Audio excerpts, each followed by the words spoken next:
నమస్తే. ప్రస్తుతం మనతో పాటు ప్రముఖ నిర్మాత చిట్టిబాబు గారున్నారు. ఆయనతో మాట్లాడదాం. నమస్తే సార్. నమస్తే. సార్ ప్రస్తుతం పార్లమెంట్‌లో ఒక వాదన జరిగింది. ఎలక్షన్స్‌కి ముందు ఏపీలో 36,000 మంది అమ్మాయిలు మిస్సింగ్ అని చెప్పేసి ఆరోపించారు పవన్ కళ్యాణ్. ఇప్పుడు ప్రస్తుతం డిప్యూటీగా ఉన్న పవన్ కళ్యాణే.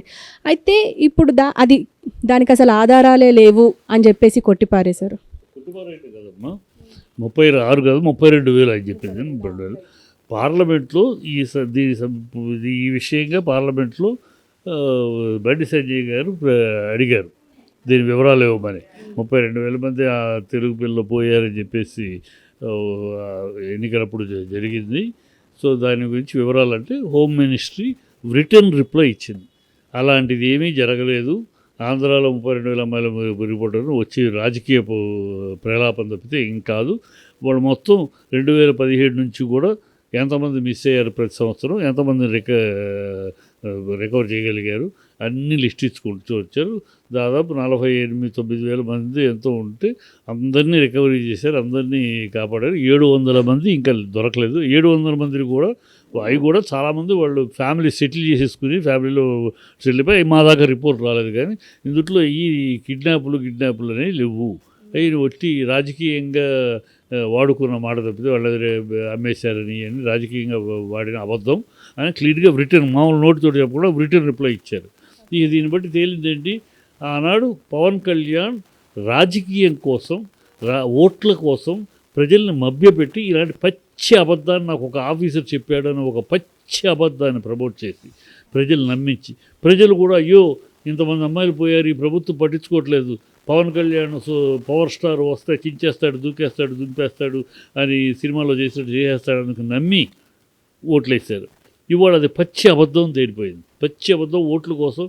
ఇప్పుడు రాజకీయాలు నేను రీతిగా రాజకీయాలు చేయడానికి వచ్చాను, నిజాయితీగా రాజకీయాలు చేయడానికి వచ్చాను, నేను ఈ చిల్లర రాజకీయాలు ఈ దుర్మార్గపు రాజకీయాలు చేయడానికి కాదు, నిజాయితీగా ప్రశ్నించడానికి వచ్చారన్న పవన్ కళ్యాణ్ ఇవాళ పార్లమెంట్లో ఈ వివరణ తేలిన తర్వాత ప్రజలకు క్షమాపణ చెప్పాలి. నేను తప్పు చేశాను, నేను ఆ రోజు ఎవరు చెప్పిన మాటలో చంద్రబాబు పక్కన చేరు ఉండటం వల్ల ఆయన దీనివల్ల ఏమైతేనో నాకు వచ్చి ఇన్ఫర్మేషన్ రాకపోతే నేను అనవసరంగా పొరపాటున తప్పు చేశాను, నన్ను క్షమించండి అని లెంపలేసుకుని ప్రజల ముందు లెంపలేసుకుని క్షమాపణ అడగవలసిన బాధ్యత పవన్ కళ్యాణ్ ఉంది.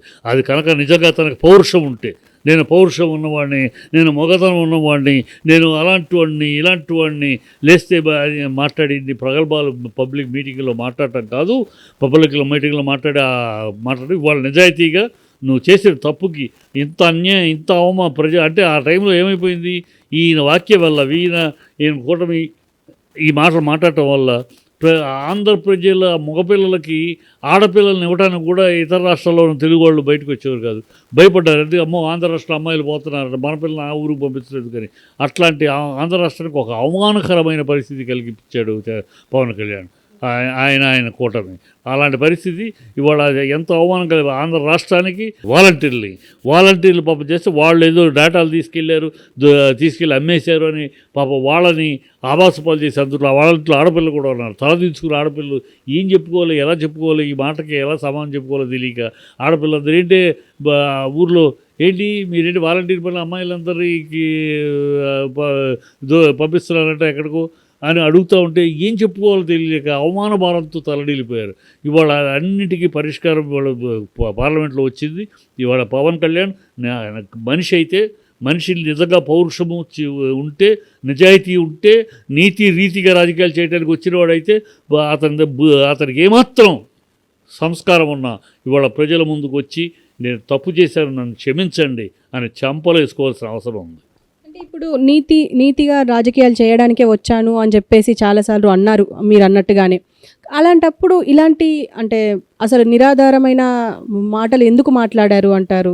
ఈవెన్ కొన్ని డాక్యుమెంట్స్ కూడా చూపించారు అప్పుడు. అదే ఇప్పుడు అది తేల్చాలి. ఇప్పుడు పార్లమెంటు కన్నా కాదు కదా, పార్లమెంట్లో హోమ్ మినిస్ట్రీ దేశ హోంమంత్రి మినిస్ట్రీ నుంచి వచ్చిన వివరణ ఇది. ఇప్పుడు తను ఆఫీసర్ ఎవడో నీకు తప్పుడు మెసేజ్ ఇచ్చిన ఆఫీసర్ ఎవరు వాడిని నిలబెట్టాలి, వాడిని బయటికి తీయాలి. ఎవడో ఆఫీసర్ చెప్పాడు అని ఇలాంటి చండాలపు రాజకీయాలు చేయడానికి పవన్ చాలా తప్పు. పవన్ మీద ప్రజలు ఒక మంచి ఏదో రాజకీయ ఎట్లా ఉన్నా మనిషి ఏమి నిజంగా రాజకీయం వచ్చాడు, నిజాయితీగా వచ్చాడు. ఇది అంటే చంద్రబాబుతో చేరి నువ్వు దొంగ అబద్ధాలు, పచ్చి అబద్ధాలు, నిస్సిగ్గుగా అబద్ధాలు చెప్పి ప్రజలను మోసం చేసి ప్రజలు నమ్మించి ఓట్ల కోసం ఇంత నీచమైన రాజకీయం చేసావా పవన్ కళ్యాణ్? నువ్వు ఇదా పైకి చెప్పే మాటలు నీతి రీతి నిజాయితీ అంటావు, నువ్వు చేసే పనులు ప్రజలు నిలదీస్తారు, సమాధానం చెప్పాలి, ప్రజలకు క్షమాపణ చెప్పాలి. ఓకే సార్, మళ్ళీ కూటమి విషయానికి వస్తే ఇప్పటి వరకు కూటమి ఏదైతే 6 గ్యారంటీలు అని చెప్పి హామీ ఇచ్చి వచ్చిందో ఇప్పుడు అవే 6 గ్యారంటీలు భారంగా మారబోతున్నాయి అని చెప్పేసి వార్తలు వస్తున్నాయి. అంటే అటు బడ్జెట్ లేదు, బడ్జెట్ సృష్టిస్తామన్నారు కానీ ఇంతవరకు అలాంటివి ఏం జరగలేదు అని చెప్పేసి కూడా సంపద సృష్టిస్తాడు.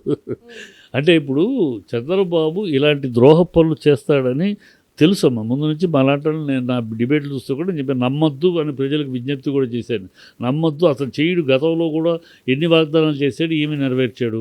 ఆయన ఎలక్షన్ టయానికి మిమ్మల్ని నమ్మించడానికి, మోసం చేయడానికి చేస్తున్నాడు, మిమ్మల్ని ఆశ పెడుతున్నాడు అంతే. నమ్మొద్దు అని ఎన్నిసార్లు చెప్పారో ప్రజలు నమ్మారు. అతను చేయడు. ఎలా చేస్తాడమ్మా? తనే నోటితోటి అన్నాడు, ఈ సంక్షేమ కార్యక్రమాల వల్ల ఆంధ్ర రాష్ట్రం శ్రీలంక అయిపోద్దని తనే అన్నాడు. తనే అన్నవాడు మళ్ళీ అవి పెంచుతానంటాడు. వాలంటీర్లు తనే నిందించాడు, గోన్లు మోసేవాడు, గోని సంతులు మోసేవాళ్ళు అన్నారు. మళ్ళీ తనే వాళ్ళని మీరు రిజైన్ చేయొద్దు, మేము 10,000 ఇస్తానన్నాడు. ఇవన్నీ అబద్ధాలు. ప్రజలను ఎప్పటికప్పుడు ప్రజలు మిమ్మల్ని లభించడానికి మోసం మాటలు మాట్లాడుతూ చెయ్యడు అని చెప్తానే ఉన్నాం. కానీ ప్రజలు ఆశ ఇస్తా అంటున్నాడు కదా, ఎందుకు నమ్మకూడదు అని నమ్మారు. ఇప్పుడు తెలుస్తుంది. ఇప్పుడు ప్రతి అమ్మ ఒడి మీరు చూసే ఉంటారు వీడియోలన్నీ కూడా. రామానాయుడు వాళ్ళు ఈయన చంద్రబాబు రామానాయుడు దగ్గర ఎమ్మెల్యే దగ్గర ఎందుకు, ఈయన చంద్రబాబే ప్రతి మీటింగ్లో ఎంతమంది ఉంటే అంతమంది, 4 ఉంటే 4, 6 ఉంటే 6, ప్రతి ఒక్కరికి 15,000, 4 ఉంటే 60,000, 6 ఉంటే ఎంత 90,000 అని ఇలాగ మాట్లాడి పబ్లిక్ మీటింగ్లో మాట్లాడి ఇవాళ ఒకళ్ళకి ఇంటికి ఒకళ్ళకి అంటాం. మళ్ళీ లోకేష్ ఏమో అంతా ఒక సంవత్సరంలో అన్నీ మళ్ళీ సమీక్ష చేసి అప్పుడు చేస్తారట ఒక సంవత్సరం. ఇవన్నీ ఎన్నికల ముందు చెప్పలేదుగా. ఎన్నికల ముందు ఎన్నికలైన మరుక్షణం అనే కదా మాట్లాడారు. అన్నీ ఇప్పుడు బస్సు మరి సమీక్షించాలట, 300కి గ్యాసు సమీక్షించాలి. అన్నీ పచ్చి అబద్ధాలు ఆడి ఈ కూటమి మొత్తం అబద్ధాలతోటి రాజ్య అధికారంలోకి వచ్చిందమ్మా.